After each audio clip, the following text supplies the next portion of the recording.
Malinaw, handa na ba kayo? KB, kilos pronto. KB, kilos pronto. Serbisyong totoo mga boss, ito ang sumbungan ng bayan. Ora mismo, aksyon agad at maaasahan. Sunod-sunod ang kilos sa pagbabalita. Nakatutok ang mata sa problema na nakikita. Lahat ng kwestiyon ay may solusyon. Sa bawat hinaing katumbas ay aksyon. Kilos pronto. Di ka na magtitiis at mabibigyan ka dito ng resulta mabilis. Dahil ang bitag, walang pinapalagpas. Sa tropang Ben Tulfo, wala kang ligtas. KB, kilos pronto.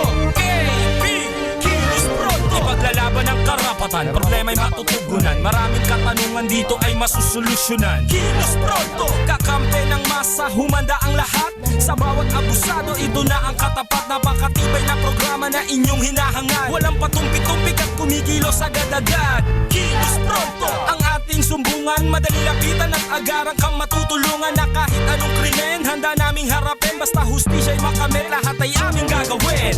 KB, kilos pronto. KB, kilos pronto. KB, kilos pronto.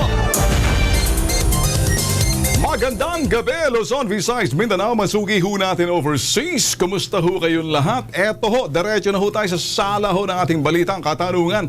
Sang-ayon ba kayo sa panawagan itong Phil-Am billionaire na si Lloyda Nicolas Lewis na magbitiw na si President Duterte? Dahil hindi raw ho natupad yung sinasabing 3 to 6 months na ipinangakong drug war at bagkos ipasa na lang daw ang pagkapangulo kay Vice President Lenny. Yan. Parang maraming gusto mag-react dito. Marami. Parang ang tanong hindi ba kayo nasisiyahan sa ating pong Pangulo ngayon at gusto ninyo siyang magbitiw? Pero meron ngang panayam nga kay Lloyda. Secretary Doreza dahil siya yung nakausap po nitong si Madam Lloyda Nicolas Lewis sa New York at ang sinasabi nga pala daw ni Lloyda, kaya pala doon niya pinapanawagan na mag-resign. Dahil nga ho, mukhang may sinabi daw si Pangulong Duterte na isasalin daw niya kay Bongbong Marcos. Isa rin yun. Isa rin yun, di ba? Medyo nagulantang si Lloyda, kaya niya nabanggit ho yun. Pero siguro dito mga ka-KP, lawang sinasala natin ng issue, mali ho yung mga impormasyong nakuha. Yun. Pero inamin ho ni Lloyda Lewis na ang panawagan niya mag-resign. Pero hindi niya pinanawagan na kumbaga parang i-oust. Tanggalin. Sa pamamagitan ng mga marcha-marcha dyan, iba pa. Yan hoy, magbigay ho kayo ng inyong mga komento, inaantay ho namin. By the way, ito hong kakaibang programa sa telebisyon. Ito ho'y sa gitna ng mga nagbabalitaan, kami ho'y nag-iimbestiga rito at kay sumbungan at of course sinasala ho namin balita. Point-to-point fiber optic transmission ho mula ho sa aming studio dito ho sa BMUI. And diretso ho yan, live stream ho sa aming Facebook page and real time sabay din ho yan sa aming website bitagmedia.com at napapanood ho eksklusibo sa UNTV. And yan ho mga channel na papanood nyo, malalaman nyo kung saan ho, depende na ho kung saan probinsya ho kayo. And kami ho nagsasabi lamang sa inyo, again, inuulit ho namin, paglabas ho nyo sa inyong telebisyon, HD ho ang dating. Yun, malinaw na malinaw po ang mga mukha namin ni Ben dito. At siyempre, kung kayo po ay inaapi at inaabuso po ng ilan po natin mga kababayan, wala kayong dapat pong gawin. Nakahanap na ho kayo ng kakampi, ito pong Kilos Pronto. Tumungo lamang ho dito sa BMUI Digital Studio Host. Dito po yan sa Ritual Studio, sa Digital Studio po sa Timog Avenue, lungsod po ng Quezon. Wala kayong gagawin po. Just present your documents at ilan pang mga kailangan ho para ho matiyak ko natin ang inyong pong mga reklamo. Pues, kung ganoon Lex, wala nang patumpik-tumpik pa, Kilos Pronto na! Ang mga kawatan walang sinisino. Kapag nakakita ng tiyempo, malas ang biktima nito. Tulad sa videong ito, ang dorobong demonyo, paldong-paldo. May problema sa pag-iisip, pinatay ng 2 lalaki. Pamamaslang sa video huling-huli. Alamin sa Kilos Pronto. Kahit tirik ang araw, si Tatang walang tigil sa paglilimas. Wala namang ulan, baha ang kanyang compound. Anong dahilan? Alamin sa Kilos Pronto. Sumbungan, imbestigahan at balitaan. Kilos Pronto, umpisa na! Okay, simulan na po natin. Kayo ba mga ka-KP o ikaw, Ben? Mahilig ka siguro sa kaka-download ng mga applications, yung pong mga apps sa inyo po mga computer at the same time sa mga smartphones. Pero ngayon po, itry po natin ang iPresyo. Ito po yung iPresyo app. Libre lamang po ito ha, mga ka-KP. Meron yan sa Android at sa ating pong mga personal computer. Ito yung mga desktop. Malaking tulong daw ito para kay Mrs. at syempre na rin kay Mr. Kung kayo po ay medyo budget. Hindi naman makunat, no? Budget po. Very budget conscious. Ito po, para malaman ho ninyo ang tamang presyo sa mga bilihin. Panoorin po natin.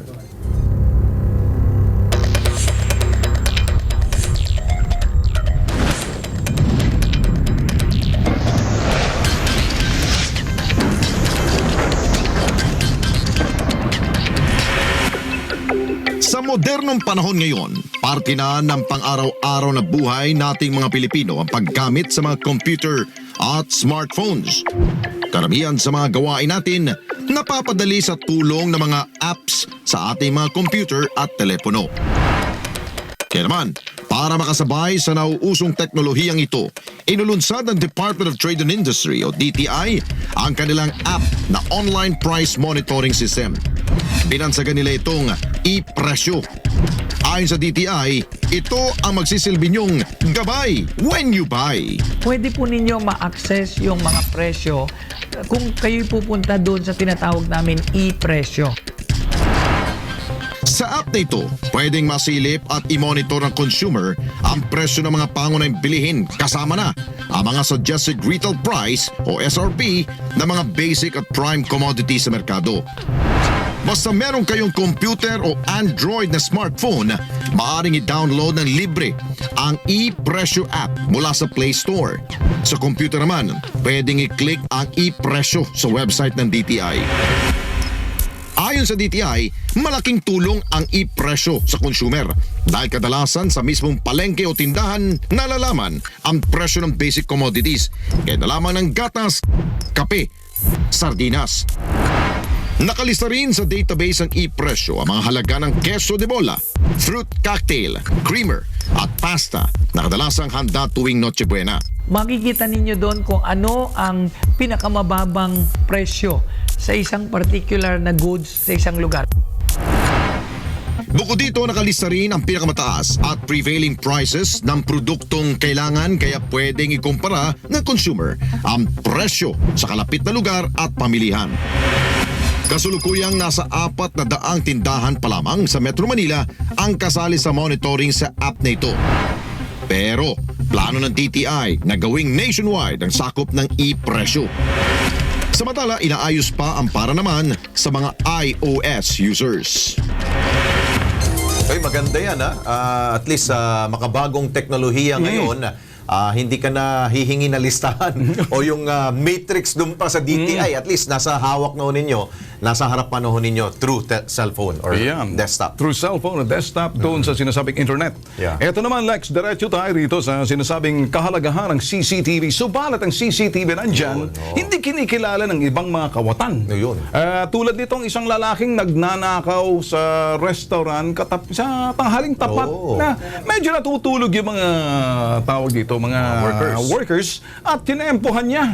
Mario Joseph, makikita niyo ho mukha ng suspect dito at mag-ingat ho kayo. Ito ho'y palabas ho namin dito, hindi istorya para kayo pag-ingatin, lalo na sa mga gamit ho ninyo. Panoorin.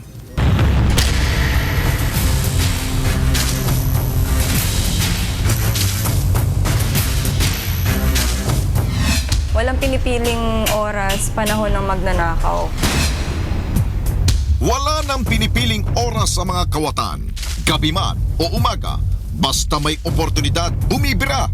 Sa A. Mabini Street, Barangay San Roque, Marikina, katanghaliang tapat walang takot na umataking kawatan. December 7, around 3:30 to 3:35 between PM, pinasok kami ng magnanakaw. Papahinga sila after nila mag-prepare ng paninda namin na barbecue para sa evening.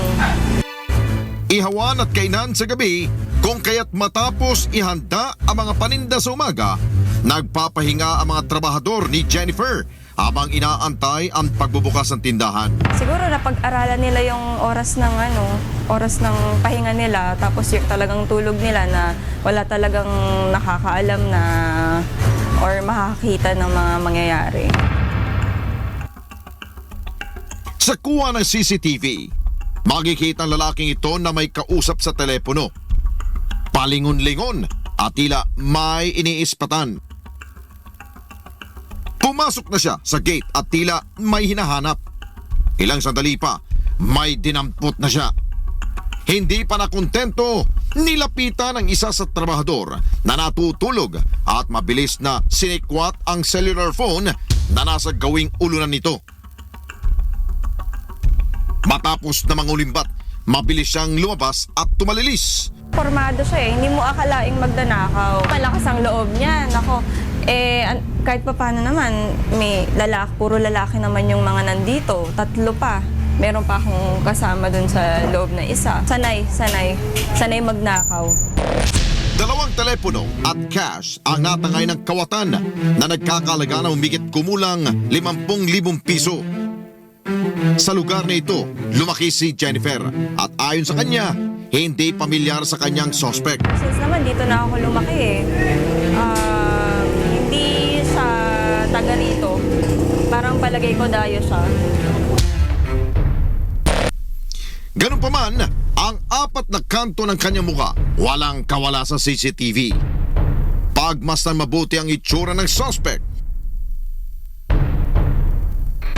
Kung may impormasyon kayo sa kanyang kinaroroonan, ipagbigay alam agad sa Marikina PNP o di naman tumawag sa Kilos Pronto Hotline.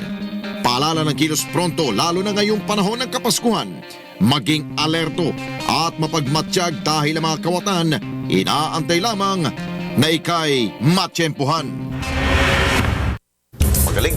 Kaya sinasabi ko, Lex, ang pagnanasa ng kawatan, natutulog yan, napupukaw na lang Yun. kapag nakikita ng oportunidad. Yun. Ngayon, ang teknolohiya, Lex, tulad ng usapan natin kanina, depende na yan kung paano mo ginagawa. It's not what you got, it's how you use it. Oo. Di ba? Tulad nung sabi mo nga, batay sa mga eksperto daw ho sa mga CCTV, alam ng mga kawatan kung paano ho sila magtago ng kanilang identity. Tulad nung kanina, yung suspect ko kanina, nakasombrero. Kaya alam ho niya yung kilos ng ulo niya, no? At the same time, yung mga CCTV ho, bagamat meron kay CCTV sa inyo po mga establishmento, wala naman tao na tumitingin ho doon. Kaya useless lamang rin po. Parang ganito rin yan, Lex, no? May mga bagay na kung minsan yung mga eksperto sa CCTV, alam nila yung positioning ng camera. Kaya medyo kulang ng konti, may baseball cap. Kaya prepared yung nagnakaw eh. Yeah. Sabi nga natin, napupukaw na lang pagnanasa ng pagnanakaw ng kawatan. Kapag nakakita siya ng oportunidad, tulog na tulog yung mga pobreng manggagawa sa pagod. Sana yung mga CCTV pwede pang i-enhance yung yung quality ng video nila. Bagamat HD na rin yung nakita natin, no? HD na rin. Baka siguro pwede pang i-zoom in yun at makita pa yung features po na mukha nung durobong yun. Kaya panawagan natin, Lex, sa lahat ng mga CCTV, ang position ng ngayon CCTV, dapat yung eye level nakikita yung mukha. Tama. Pag nasa itaas, continue ko, hindi na makikita. Kundi kung nasa baba ho yun, ang magnanako ay gumagapang na yun. Okay, Ayun. yan na. Oras na. Sala na ng mga balita. Etong issue na dapat salain ho natin, topiko. Sangayon ba kayo sa panawagan ng film billionaire na si Lloyda Nicolas Lewis na magbitiw na si President Duterte at ipasa na ang pagpakapangulo kay Vice President Lenny sa dahilang yung pangako raw ni President Duterte hindi niya tupad. 3 to 6 months lang daw masusugpo yung drug, ito'y sinasabing drug problem. Bagkus sinasabi ni Lewis ay parang nagdadahilan daw itong si President Duterte na parang humihingi ng extension. Ito naman si atat na si Lewis na magbitiw ka na. Unsatisfied siya. Hindi siya satisfied dun sa ginagawa pa natin yung Pangulo. Kaya itong ang tanong natin at ang sagot ni Edmond Dapiquila Reyes, taong bayan ang naghalal sa kanya. Walang karapatan ng isang filan para manawagan na mag-resign ng Pangulo na hinalal po ng bayan. Tapos na ang tapos na papalapit pa ay ang peking Vice President na hinalal ng PCOS machine. Naku. Ano yun? Shirley Garnica, Lloyda is a strategic thinker. She would do everything to use her wealth and forward her own agenda. She uses the Filipino community in the U.S. as her army by pretending that she truly cares for the Filipino people. Yun. Meron pa. Louis is one dirty mama, desperate political animal. Yun. Si Jessica Masayaka. Isa lamang po siyang langaw sa likod ng kalabaw. At sino siya? Parang hawak niya Pilipinas kung mag-utos ng resign. Danilo Mangila Adyaw, bakit hindi siya tumira sa Pilipinas kahit isang taon lang, lalo na sa Tondo, Maynila, na mga bahay ay nasa tabi ng estero, makihalubilo siya araw-araw na pamumuhay ng mga tao ng isang kahig, isang tukha. Naku. Si Abdullah, sabi niya, mayaman ka na ma'am, ano pa bang gusto mo? Pati ba naman kinabukasan ng mga anak namin pangihimasukan mo? Gusto mo bang maging pangulo ang isang babae na wala namang ginawa kundi ngumiti sa harapan daw ng camera? So yan po. ilan po. Masisisi mo ba kung talagang telegenic o photogenic? Yan ang sinasabi nila. Okay. Magpadala pa ho kayo ng inyo pong mga komento, mga salobin, at babasahin po natin dyan during dito po sa Pero program. Lex, linawin natin, marami. Kami nagpapasalam sa dami ho. Mahigit ho 100 yung mga comment at Dami na. pinipili ho namin. Pasensya na ho kayo kasi sa dami ho hindi kukulangin yung oras natin. Okay, sa amin pong pagbabalik, pambubugbog at pagpaslang sa isang mentally challenged sapol sa video. Ito naman Lex, Muntinlupa Traffic Management Bureau wala raw pagkakamali sa inisyong maling citation sa truck driver. Ang sinisisi, LTO dahil hindi raw nagbigay ng circular.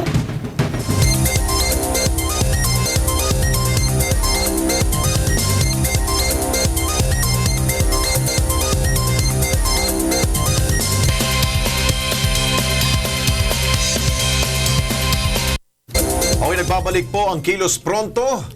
Napagbintangan ho, nagnakaw ang isang mentally challenged po sa Caloocan. Pero imbis na pagsabihan o siguro po ay ipapulis, siya po ay binugbog at binigti hanggang siya po ay mamatay.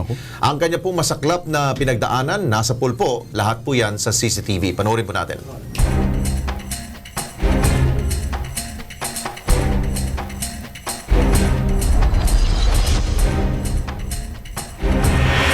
Pero yung saktan at lulang patay ng kapatid ko, hindi siguro tama. Ginawa nilang hayop. Okay lang sana kung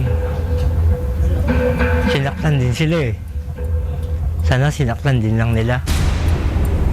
Mag-alas 2 sa madaling araw a 1 ng Disyembre ngayong taon, makikita sa kuha ng CCTV ng Barangay 112 Caloocan City ang lalaking ito na kinilalang si William Bautista alias Willie. Siya ay 56 anyos at residente ng Barangay 123 ng parehong lungsod. Sa video, palakad-lakad sa kabaan ng 6th Avenue si Willie. Ilang saglit lamang, umupo na siya sa bangketa. Maya-maya pa, isang lalaki ang dumating at tila nagmamasid sa mga kilos ni Willie. Makalipas lamang ang ilang minuto, may kasama na siya at pinuntahan nila si Willie.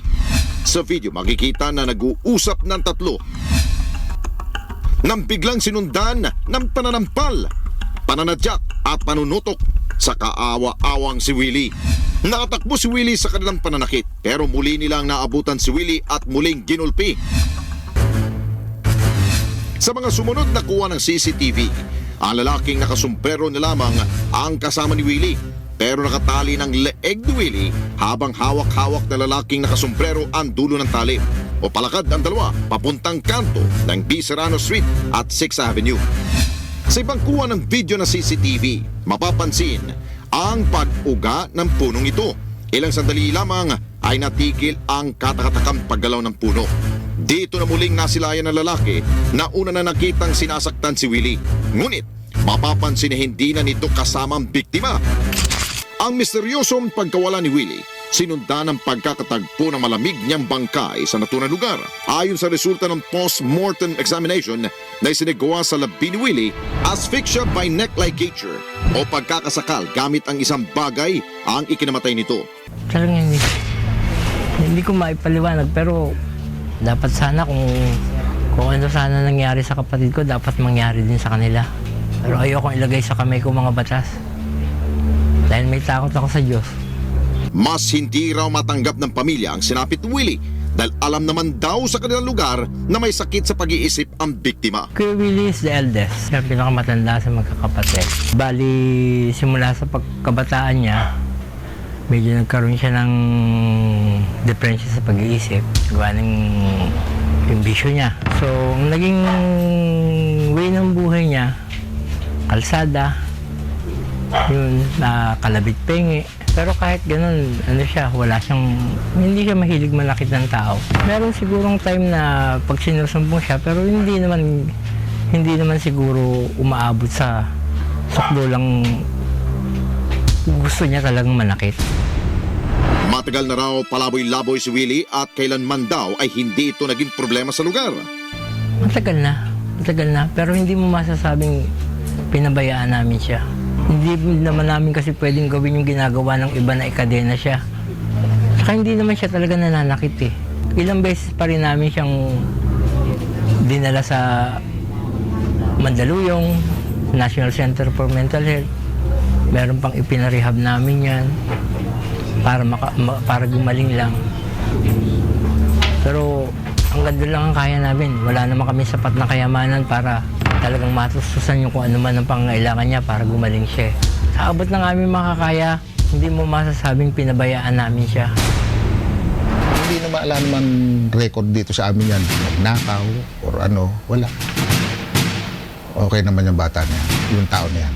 Bukas sa Kilos Pronto Crime Desk, alamin kung sino-sino ang mga taong nasa likod ng pagpatay kay Willie at ano nga ba ang kanilang motibo upang paslangin ang walang kalaban-laban na biktima.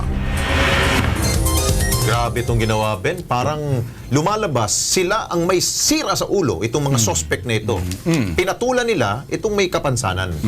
Ako kasi, Lex, hindi ko na maantay yung part 2. Kung sakaling ito'y pagala-gala pa itong mga potok sa buhong pendeho na to.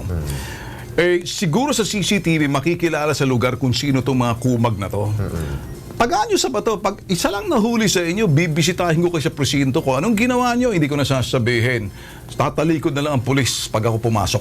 Tagaan nyo sa bato. Sobrang ginawa nila. At para ho tulungan ang pamilya ho ni Willie, nasa linya ngayon ho ng telepono si Engineer Oliver Hernandez. Siya po ang City Administrator po ng lungsod ng Caloocan. Engineer Oliver, magandang gabi ho. Si Alex Santos po. Kasama ko po si Ben Tulfo. Ito pong Kilos Pronto. Live po tayo sa UNTV, sir. Good evening. Engineer? Wala si Engineer. Anyway, siguro nakarating na rin ito sa tanggapan ho ni Mayor Malapitan. Hindi niya ito palulusutin. Ito pong ginawa dito kay Willie. Kita nyo naman po, kaawa-awa ho. Kahit na ho may ginawa ho yung masama, pwede naman ho ninyo pagsabihan at hindi ho ninyo lalapatan po yan ng suntok. Tadyak, nakita nyo naman pong ginawa ng mga suspect nito. Kumanda kayo. Okay. Nangako naman tulungan itong City of Caloocan, itong pamilya ni Willie na pagpapalibing. I know for a fact na mabait na mayor to si Malapitan. Yes. Madaling lapitan. Yung si Malapitan. Oh. Okay, bukas po ha. Antabayanan nyo po ang part 2 po niyan. Malalaman na ho natin itong dalawang kumag na ito na pasuray-suray pa. Akala ninyo, rason ninyo na lasing kayo nakagawa kayo ng krimen. Hindi ha. Bukas, antabayanan nyo. Eto naman, Lex. Na-ere natin to last week, December 7. Ito yung truck driver na hinuli ng Muntinlupa traffic enforcer dahil na force exit.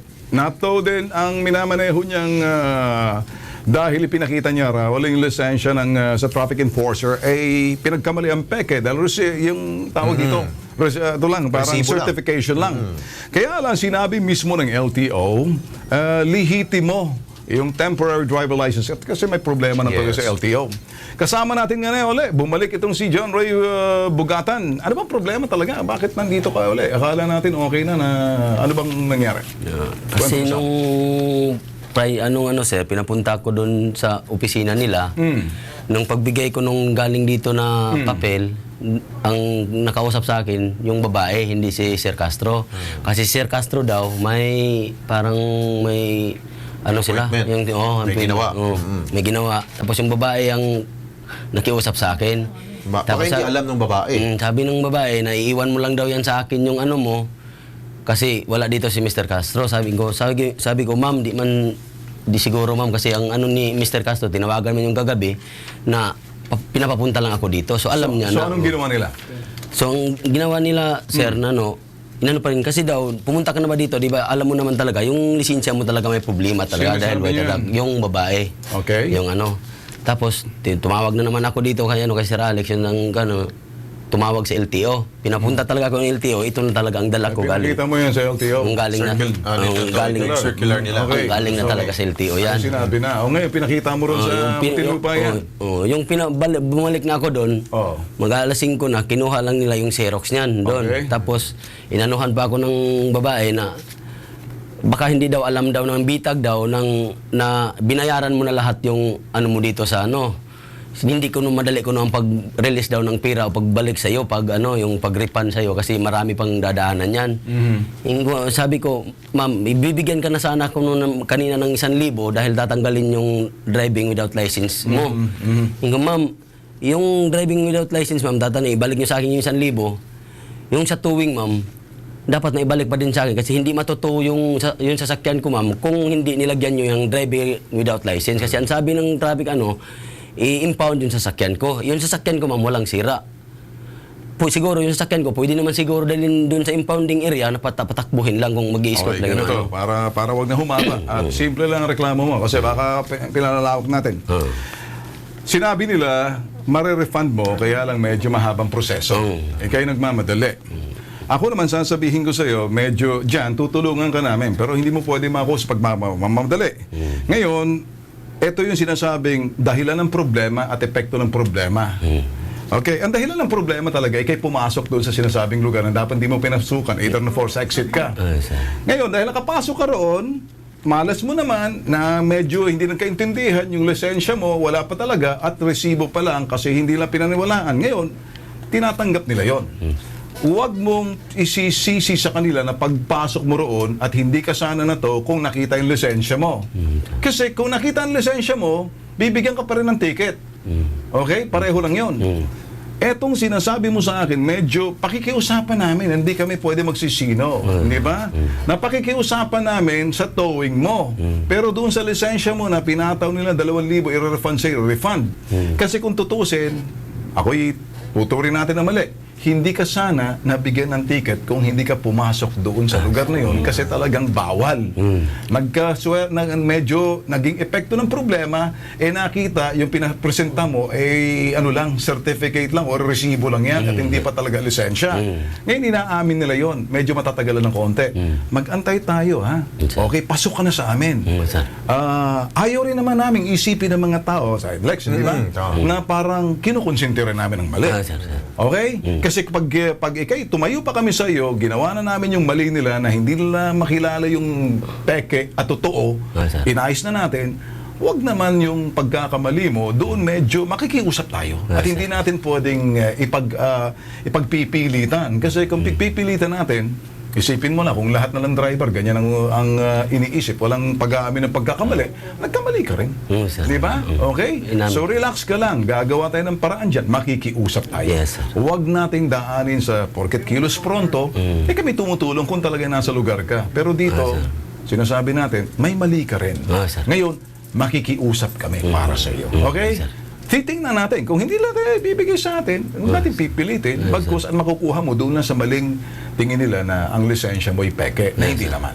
Okay? Anong tapalaga mo like? Ayos yun, tama yun. Okay. Kung talaga naman may violation ka, sundin natin. Tayo naman dito sa Pilipinas, kapag ang mga motorista, ang tao na nagkamali sa batas, talagang pananagutan mo yan.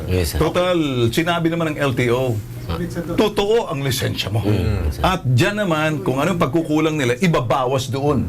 Yung sa towing, makikiusap tayo. Dahil may pagkakamali ka rin. Dapat maintindihan mo nagkamali ka rin. Ngayon, sa pag-aamin mo magkakamali, matutuwid natin. Pag hindi mo inamin yun, abay parang baka susunod uulitin mo pa. Okay? Sige. Okay, balikan natin, Lex. Etong komento ng ating mga ka-KP tungkol dito sa... Eto naman, sa sala ng balita. Okay.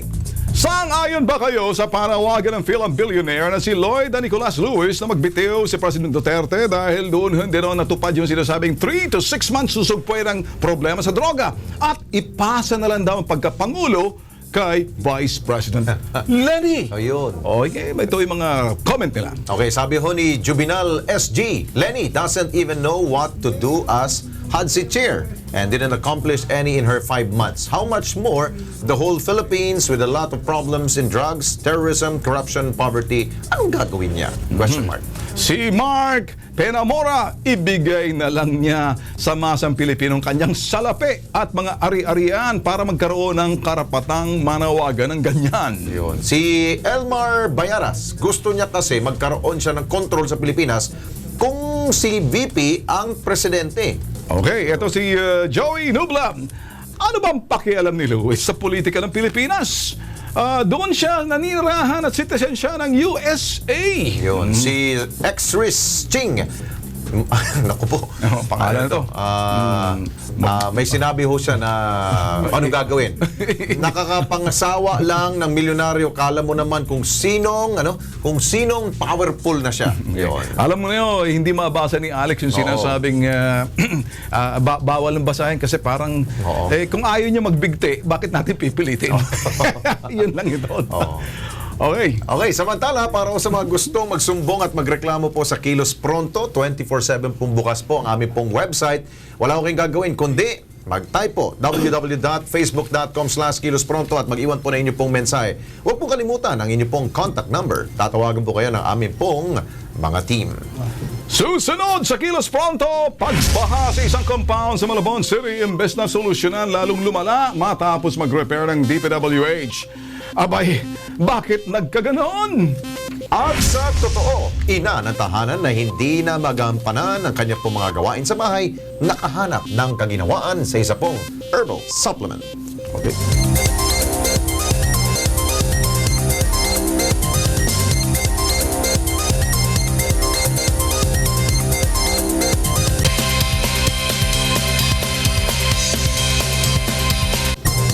Nagbabalik po ang Kilos Pronto. O ito, Ben, ipinaayos ako ng barangay ang drainage sa Katmon, Malabon para daw mawala ang matagal ng problema nila, yung baha. Pero reklamo ng mga taga Lucas Compound, imbis na matuyo po ang tubig, bakit lalong hindi po nawawala yung tubig baha po dyan? Panoorin po natin.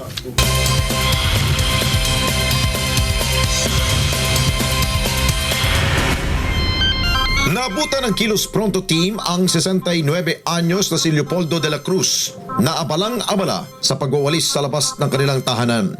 Ngunit sa halip na basura ang winawalis niya, ang walang tigil na pagbuhos ng tubig sa kanilang compound. Reklamo ng mga residente sa Lucas Compound sa barangay Katmon, Malabon City. Ang maladagat na kalsada sa kanilang lugar. Ayon kay Leopoldo, bahain naman daw talaga ang kanilang lugar, ngunit sandali lamang daw ay nawawala rin agad ito. Ngunit nang inumpisahan raw na ayusin ang drainage sa barangay, naging ganito na ang sitwasyon nila. Bahain talaga to. Pero sandali lang, wala ngayon lang nagpirmi ng ganito. Dati man di ganito Nalalambasan niya ng tiyo yan. Ngayon wala na, pinamayan na. Umpisa nung gawin yung kanal doon. Yun ang buwan dito, namayan tubig. Dagdag pa ni Leopoldo, maglilimang buwan na ng ganito ang suliraning pang-araw-araw na kinakaharap nila. Hindi, ganyan na yan. Mga 4 o 5 buwan na yan. Wala yan, ganyan. Nagtitis ka, nakabota. Matitihaya ka dahil madulas. O yan, ganun na nangyayari. Mapapansin din na ang dating kalsada napapalutan na ng lumot dahilan upang maging dahilan ito ng aksidente. Kaya naman hiling ng mga residente sa Lucas Compound ang agarang solusyon sa kanilang problema. Siyempre, miski na sinong tao, gusto niya talagang masolusyonan niya, maalis yan. Para ginawa. Mapapansin mo, Ben, na talagang matagal ng problema dahil ginawa na nila na parang may tulay na dun at nilulumot na. Okay, nakausap po natin ang Assistant District Engineer po ng DPWH yan po sa Malabon, Navotas District, si Engineer Fernando Gracia, at ito po ang kanya pong masasabi. Dati po kasi sila binabaha. Kung mababa po yung lugar nila, tapos yung drainage namin nasa kalsada na medyo tiraas namin, hindi po namin magpilit pumasok yung tubig doon sa doon sa ginawa naming kalsada kung hindi po sila nakapagtaas. Titignan po namin, inspectionin ko po mamaya, and then siguro titignan na assess namin kung ano ang pwedeng gawin. Kaya lang po ako, since private po yan, ituturo lang po namin sa kanila ang pwedeng may magawa. Okay, sinabi na nga ho nila na talagang bahain po yung lugar niya. Tsaka- Dahil low tide, high tide dyan eh. Ever since naman, Lex, aminado tayo na ang Navotas at saka Malabon, mababa talaga yung lugar. Tsaka prone talaga magbaha. Yeah. Mababaha. At nakita mo naman yung lumot para matagal na eh. Yeah. So, they come and go. Yeah. Pero siguro ang ating inasahan dito, ang DPWH, meron rin pong gagawin po silang pagtitiyak ko kung ano ba talaga ang punot dulo po sa problema. DPWH, SEC, ayos ha, pakitingnan lang para meron po tayong kilos prontong action po dyan. Ito, Lex, malimit tayo nakarinig ngayon. Ito yung sinasabing karamdaman of the century. Yung diabetes. Yung metabolic syndrome, yung pagtaas ng blood sugar mo, ang daming maramdaman, pagkataas, tataas din blood pressure mo.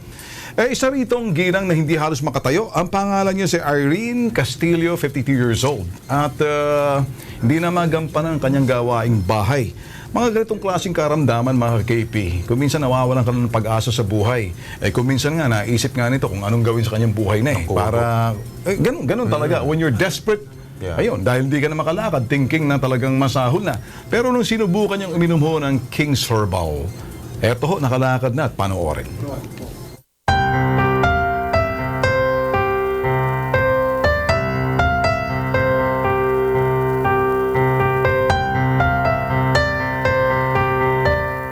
Ay, mahirap. Nagkaroon ako ng karamdaman talaga. Kala ko, mabibigay na talaga itong sakit ko na diabetes saka itong high blood. Talagang grabe. Kala ko mamamatay na nga ako eh.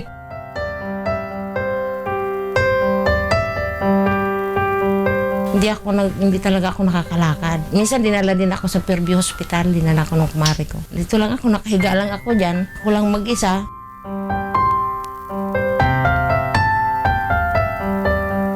Minsan gumagapang ako papunta dito. Kung mayroong pagkain, miyak ako talaga noon. Kaya naawang-awa ka sarili mo. Nawala na talagang pag-asa. Kala ko nga talagang aano na.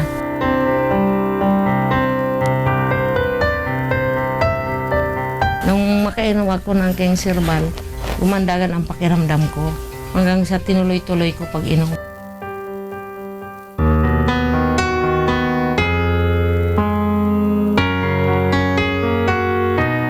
Parang umano ang katawan ko ba, parang sumigla siya. Nung nakainom ako, tsaka nakatayo ako.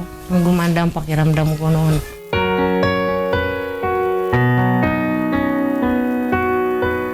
Nakakalinis-linis na ako ng bahay. Nakakaugas-ugas na ako ng mga plato. Nakalaba-laba na ako. Minsan nalabas-labas na ako doon. Kaya pagkwento-kwentuhan na ako dyan sa mga kumari ko.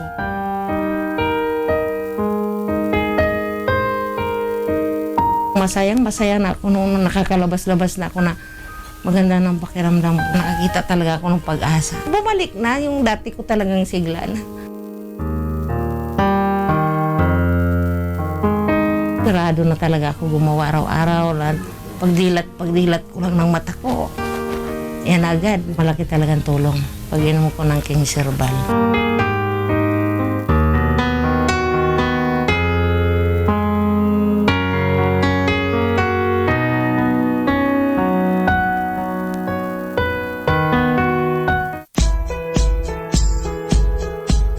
Dahil sa King's Herbal, na-mild stroke ako. Ngayon nakainom ako ng herbal. Ayun, napakalaking ginawa sa akin.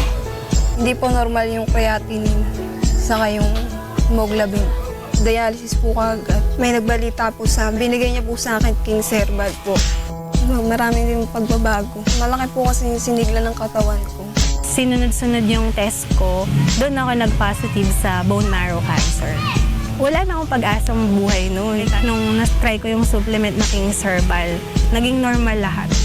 Sa akin kasi sa sarili ko, doon kasi ako nakaramdam ng lunas eh. Mga simple at totoong tao. Ilan lamang sila sa mga umigi. Nabigyan ng lunas sa kanilang karamdaman.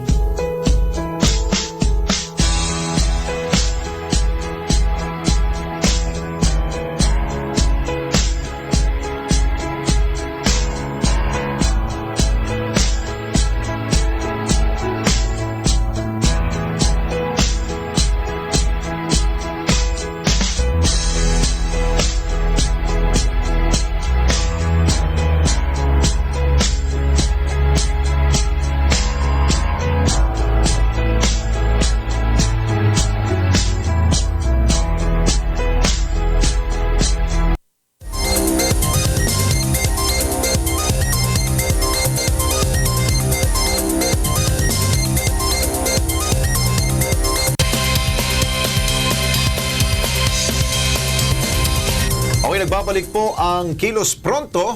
Ito mga ka-KP, kasama ho natin ngayon si Rosemary Julianda at si Ma'am Leticia Bandola. Inahoyan si ni Rosemary.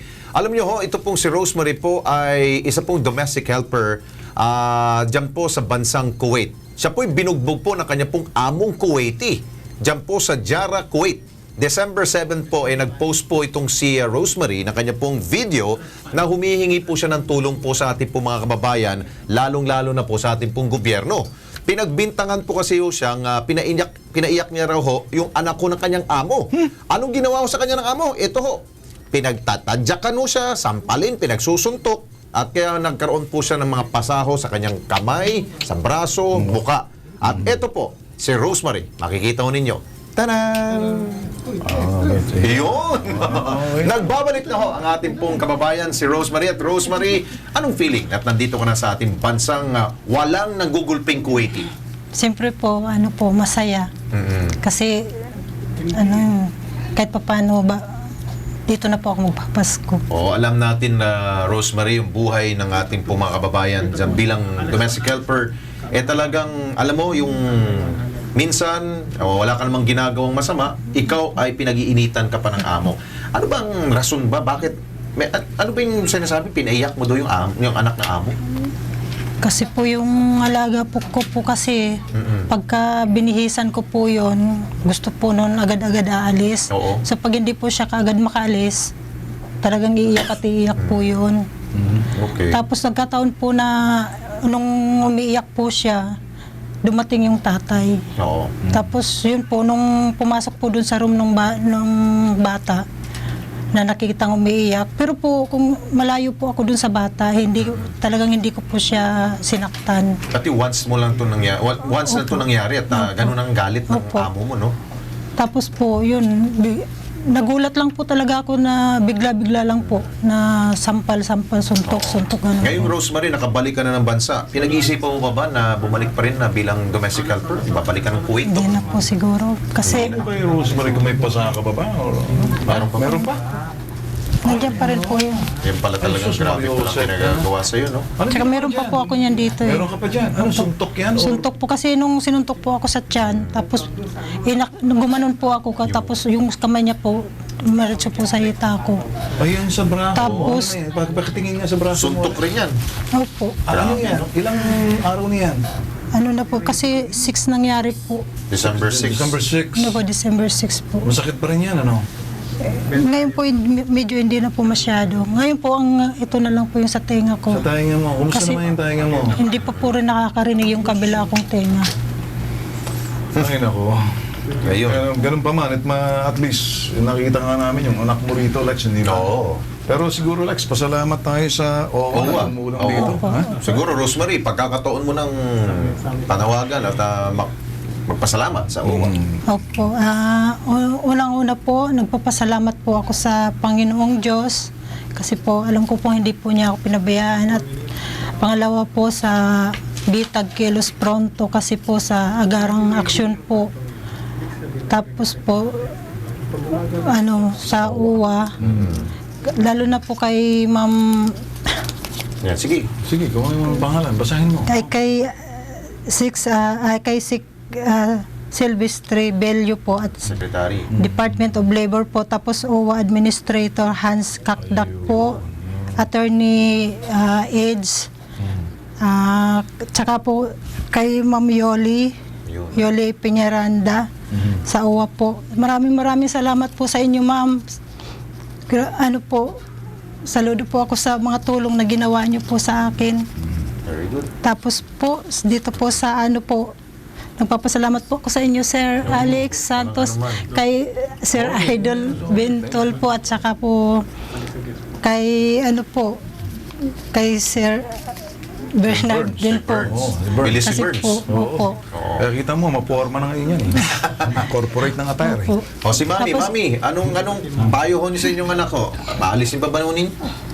Hindi na. Ang payo ko sa kanya, magtiyaga na lang siya ng maghanap buhay dito kasi sigurado pa na hindi siya mapapahamak.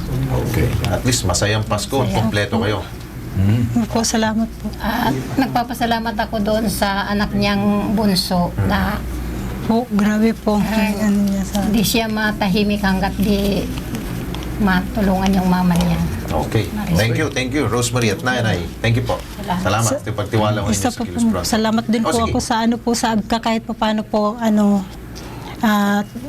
binigay naman po yung karapatang dapat kong makuha po sa kanila para po sa Pasko rin. Pero pamasko rin po siguraduhin mo, baka mamaya ma-exclusive ka na naman, tapos bakurang ka. Nanggaling ka na rito, ha? At least nagpasalamat ka na. Opo, Kasi maraming meron nga isa, pagdating pa lang sa airport, kinuha na agad eh. At hindi ka makakalimutan. At least, para ikaw, okay, siniguro namin nandito. Thank you, Rosemary. Po, maraming salamat Merry po. Christmas sa inyong dalawa. Okay. Ayos. Lex. Ganda. Sakto. Galing mo to. Oh, yan. Ben, Sige. Eto naman, dito, Kengkoy, na kumbaga titingnan nyo, napakahirap pala maging akyat bahay. Yung biruin mo, sa hirap na inamot ng isang Kengkoy, ang nanakaw niya ay isang plastic na drum. Laugh out loud talaga to, lul! Talaga, panoorin.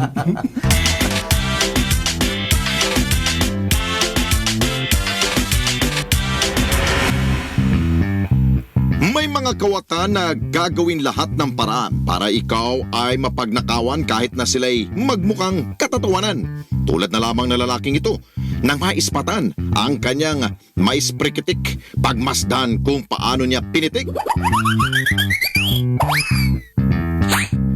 Sumampa ng gate ang kolokoy at animoy nagplanking at alasiso para lamang maabot ang drum na plastic.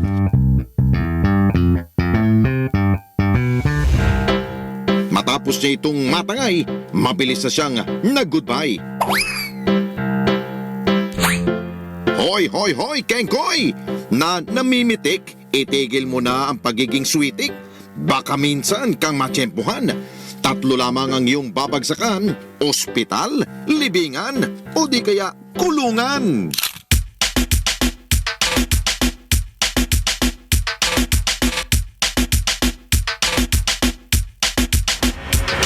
Ito masasabi ko dyan, Hoy, Kengkoy, lul!